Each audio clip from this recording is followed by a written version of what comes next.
Ein unglaubliches neues Abenteuer in einer Welt voller atemberaubender Pokémon, die es zu entdecken und fangen gilt.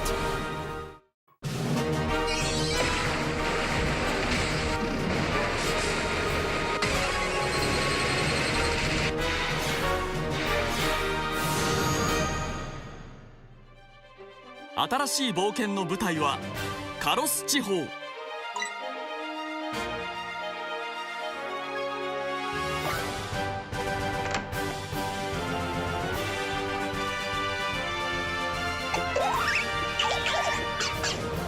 そこで4人の仲間と出会い冒険の旅へ。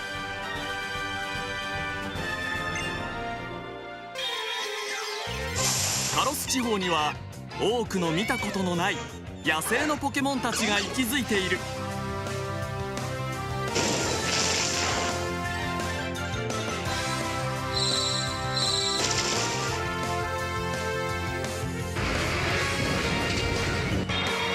バトルも新しく、野生のポケモンが群れで現れる群れバトル。ポケモンを一気に成長させるチャンス。ポケモン同士の空中戦スカイバトル。迫力満点のバトルが繰り広げられる。さらに18種類目の新しいタイプフェアリータイプが登場。ニンフィアをはじめさまざまなポケモンが新たにフェアリータイプに。ドラゴンタイプに効果は抜群のタイプの登場でバトルがさらに奥深く。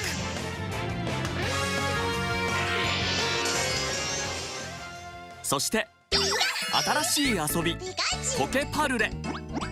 撫でたりお菓子をあげたりポケモンをいろいろな方法で可愛がることができる。絆を深めることでそのポケモンがバトルで活躍してくれることも。君が同じ仕草をすればポケモンが喜んでくれる。ポケモン XY から新たに加わった通信機能 PSS。 周りのプレイヤーはもちろん世界中のプレイヤーとインターネットを通じて簡単に対戦交換ができる。この秋世界中で一斉に新しい冒険が始まる。ポケットモンスター X ポケットモンスター Y 世界同時発売。8月10日予約開始。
So Freunde, das waren jetzt also einige der bisher, wie ich mal sagen würde, informativsten Trailern zu Pokémon X und Pokémon Y.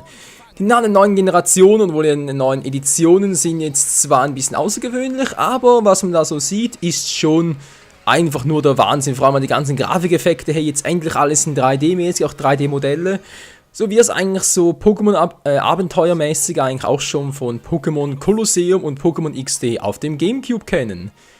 Ja, wir können hier auch erstmal unser ganzes 3D-Modell betrachten, oder sogar zwischen 3 verschiedenen Figuren, sprich, ob jetzt jemand blonde Haare hat, dunkle Haare oder sogar einen dunklen Hautton, können wir alles auswählen. Alles sieht einfach so, ja, so muss ich sagen, für den 3DS sieht schon sehr, sehr geil aus. Erinnert mich ein bisschen an Fire Emblem Awakening. Das nur so am Rande, vor allem auch was ja, ihr seht schon, die ganzen Pokémon, wie sie schön dargestellt werden, alles super duper.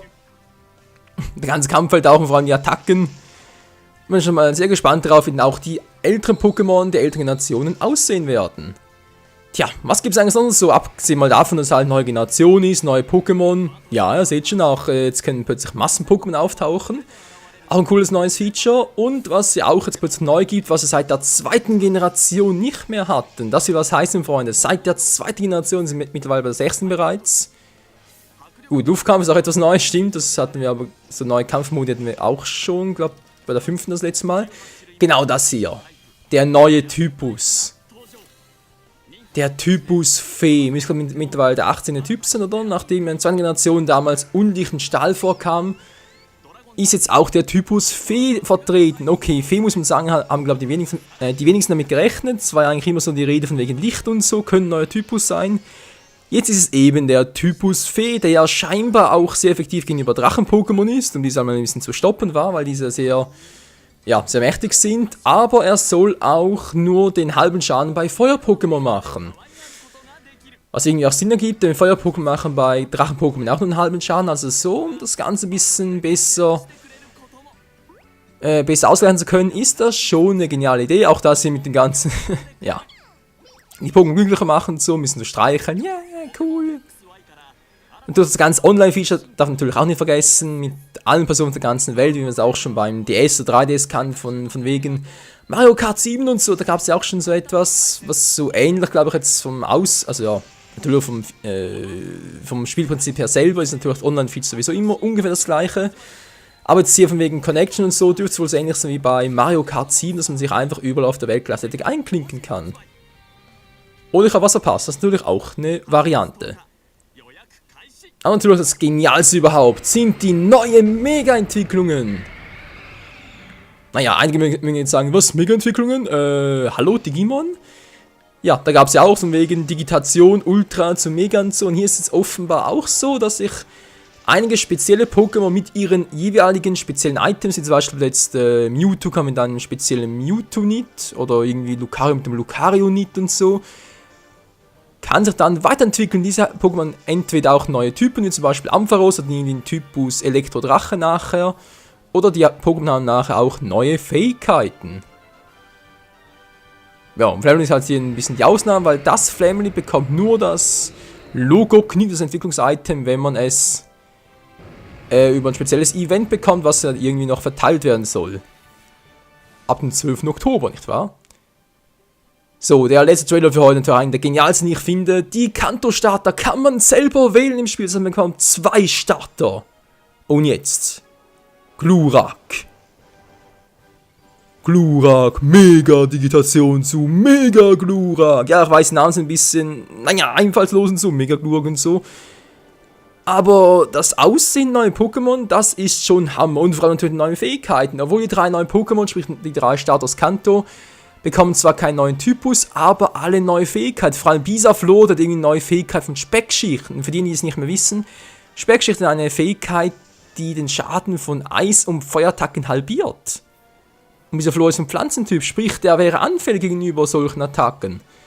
Das heißt, nachher Mega Bisaflor ist gegen Feuer- und Eisattacken nur noch halb so anfällig, sprich, den normalen Schaden machen. Das ist schon krass, wa? Gut, das Aussehen natürlich sowieso, auch der Mega-Turtok mit irgendwie einem Riesenkanon auf dem Rücken, 2 auf den Händen. Naja, so viel mal zu Pokémon X und Pokémon Y, ganz kurz was zu den Mega-Entwicklungen. So wie es aussieht, ist das so geregelt, dass die Mega-Entwicklungen während des Kampfes hervorgerufen werden können. Sprich, das Pokémon muss einfach das passende Item tragen. Dann kann man im Kampfmenü selber wählen, ja, Mega-Entwicklung aktivieren. und man kann es dann während des Kampfes nicht mehr zurückentwickeln. Soll es nicht mehr möglich sein, aber man kann es halt wie gesagt entwickeln. Individuell, es passiert nicht automatisch und man kann auch noch eine Attacke wählen. Sprich, man vergeut nicht eine Runde, wenn man jetzt halt sagt, ja, zuerst Mega-Entwicklung, in der nächsten Runde angreifen. Das ist schon sehr, sehr geil. Natürlich bietet es natürlich auch sehr, sehr viele effektive Trainingsmethoden, weil man so denkt, so Mega-Entwicklung, neue Typus, neue Fähigkeiten, das ist schon alles einfach nur der Hammer, Baby. Natürlich ist eher noch die Frage, jetzt haben wir gesehen, Logik eine Mega-Entwicklung, 3 Kanto-Starter. Bekommen jetzt eigentlich alle Starts eine Mega-Entwicklung? Eigentlich wäre es fast ein bisschen logisch, weil sonst wäre es ja irgendwie unfair, aber naja, lassen wir uns überraschen, nicht wahr? Weil sonst irgendwie das heißt plötzlich, ja, also, das Problem ist eben, so Mega-Entwicklungen ist die schön und gut, aber wenn es dann plötzlich alle, also sagen wir jetzt mal alle Starter sind ein paar Ausgewählte noch, kommt dann plötzlich trotzdem die Frage, wieso nicht plötzlich allen Pokémon eine Mega-Entwicklung geben? Tja. Das gibt's dann vielleicht bei Pokémon Z, wa? Nein, egal. So, soviel dazu zu Pokémon X und Pokémon Y. Was wir jetzt noch nicht vorgestellt hatten, war das mit dem Supertraining, das soll es auch noch geben. So eine Art Supertraining, dass man irgendwie die EV-Punkte, sprich, ja, das kennen ja auch schon viele von euch, EV-Punkte, ich glaube richtig ausgesprochen auf Englisch heißt Effort Values. Das sind halt so die Statuspunkte, die Pokémon so haben, die man ja auch unter anderem erhöhen kann, sprich, sobald sie ein Level-Up haben, erhöhen sich diese meist automatisch selbst, einige mehr, andere weniger, einen jeweiligen Statuspunkt einfach, und diese kann man jetzt mit dem Supertraining, konnte man auch schon früher erhöhen oder trainieren, sag ich jetzt mal, aber hier mit dem Supertraining soll das jetzt noch leichter gehen. Sprich, man kann seine Pokémon noch effektiver, noch schneller, in noch kürzerer Zeit super stark trainieren. Oh Mann, es gibt so viele Neuerungen her, also man kann schon sagen, das Ganze mal angefangen, wie gesagt, den ganze Grafikbrach, neue Generation von Pokémon, neue Welt und so. Und jetzt irgendwie neuer Typus, Mega-Entwicklung. Himmelskampf gibt es noch für die ganzen fliegenden Pokémon plus ein paar Auswählte, zum Beispiel Apollo, die auch irgendwie schweben können und so. Also da wartet uns noch eine ganze Menge, Freunde. Was uns noch alles genau warten wird, wie viele Pokémon es genau geben wird und so. Das erfahren wir eigentlich schon in Kürze, weil dieses Video hier ist am 11. September und Pokémon X, Pokémon Y soll bereits Anfang Mitte, natürlich am 12. Oktober erscheinen. Ob es dann eigentlich bereits im E-Store, also sprich im E-Shop vom 3DS, ob es da früher hätte sein wird oder später, weiß ich jetzt gar nicht mehr auswendig. Auf jeden Fall wird es natürlich auch fleißig gezockt. Und wenn ihr wollt, auch Let's Play, dann könnte es sogar ein Nachfolgeprojekt zu Pokémon Weiß 2 werden. Was eigentlich bis dahin fertig sein soll. Ganz ehrlich, wir sind da bei Pokémon Weiß 2 auch schon bereits, bei der 8. Arena und so. Dauert also nicht mehr so lange und bis dahin einfach das Spiel sicher durch. Ja, Pokémon X, Pokémon Y, Namen ein bisschen kurlig, die Region erinnert ein bisschen an Frankreich. Okay, nicht gerade meine Lieblingswelt, aber sieht schon sehr cool aus.